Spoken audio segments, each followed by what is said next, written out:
Okay, this I was very disappointed by this movie, Jurassic World: Fallen Kingdom.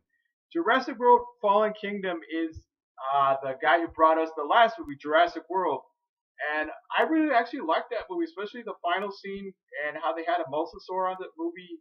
And I was looking forward to seeing more of the mosasaur, but just like every trailer that you've seen recently, they basically show you everything that's going to happen with every dinosaur on this movie.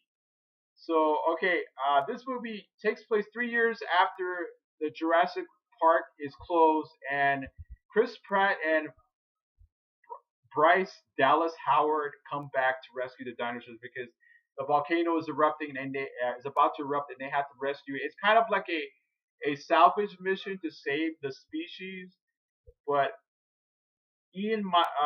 Malcolm, Jeff Goldblum comes on here loosely. He comes on here.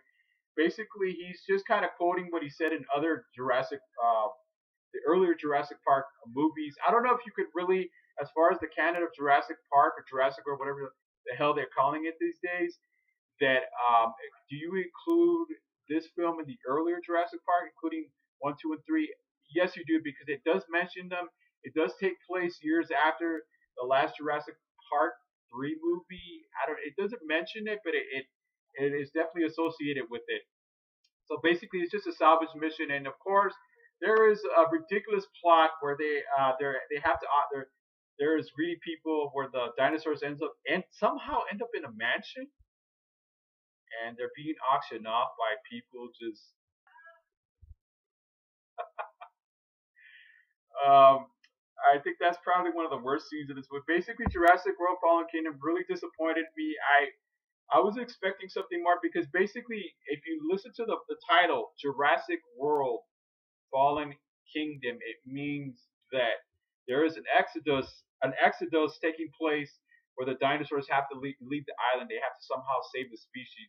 But then again, Jeff Goldblum says that they have to be left alone. They need to be left alone because people die when they have dinosaurs. They can't be in captivity. They have to be wild. They're animals. They have to be left alone. But for the sake of making a third film, because this movie is just a pilot and nothing more to set up a third film, because the director is just really stoked to make another a final installment of this series, and I'm really hoping, and I got my fingers crossed that the next one will be really good, because this movie is very is it basically uh, it's just a callback to of the earlier Jurassic Parks. I don't understand why they keep doing this. Why do they keep trying to recreate the scene where with the raptors all the time? And it's just I think the dinosaurs, especially the scene where the Brachiosaurus dies because it is just way too big to be carried off by a helicopter squad. Was it touching to me? I don't know.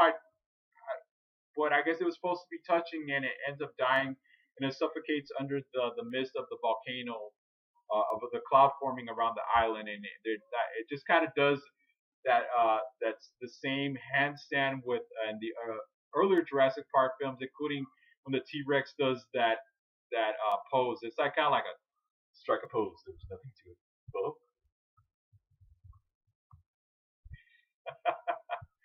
So it is.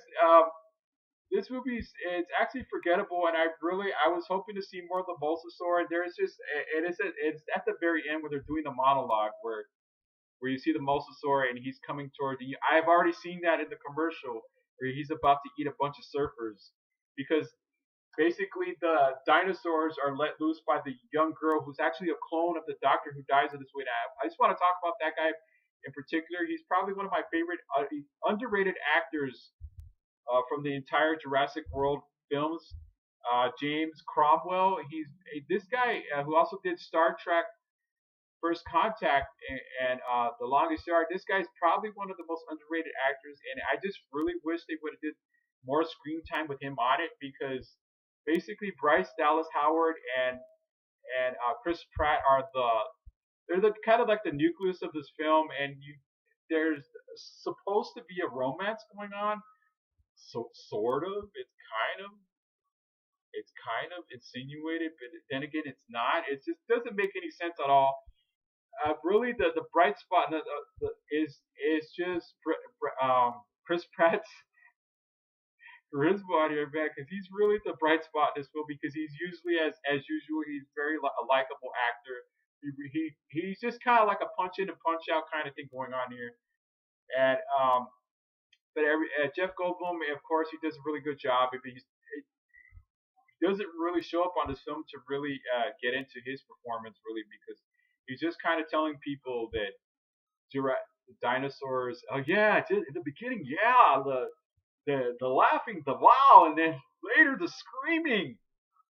So it Jurassic World: Fallen Kingdom is just such a it's just a convoluted film that makes no sense. And there is a villain on here. Once again, the villain is, I don't understand. They could have just if I was directing this, I would have just had the dinosaurs.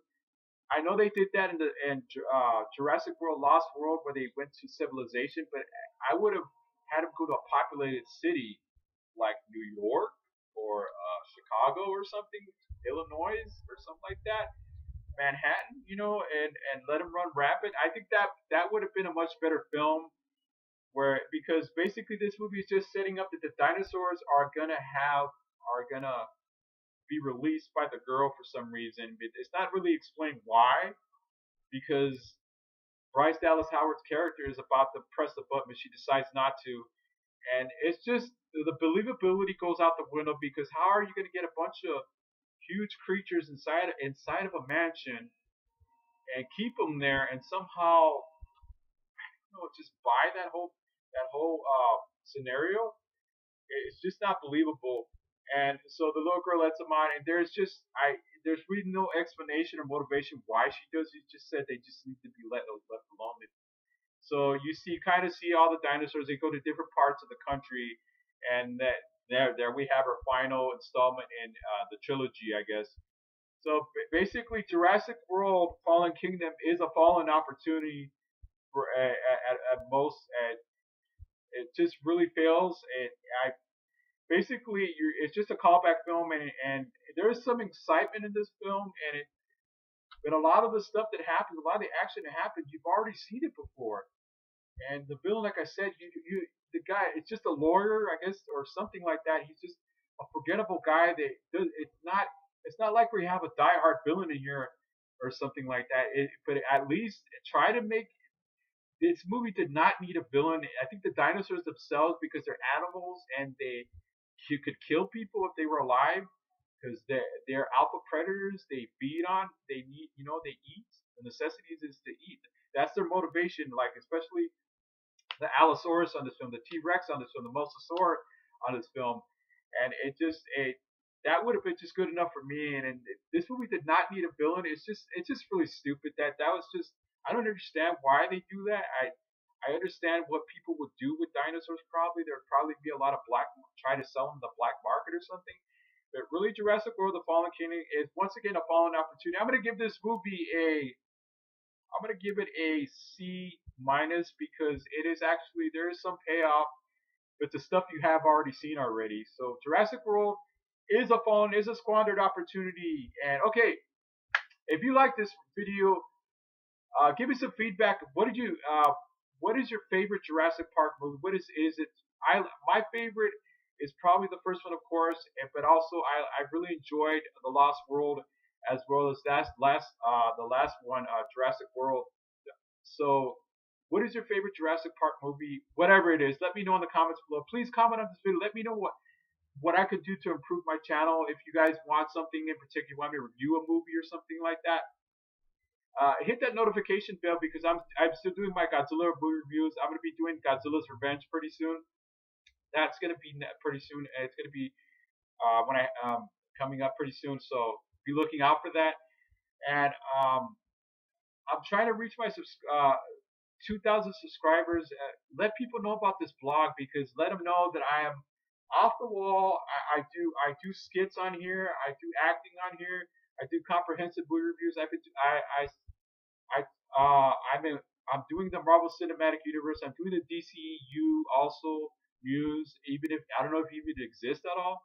And based on Henry Cavill and Ben Affleck quitting the franchise, and also I do Godzilla reviews. I'm doing more God. I'm be doing some Godzilla news pretty soon when as it becomes available. Just news that you guys don't know. I'm not saying that you already know because you know what I mean. So okay, hit the like button. Let me know. Like I said, subscribe to this blog. Let your friends know about this channel because I am the YouTube alternative. I am off the wall. I am in your face. I am in your face.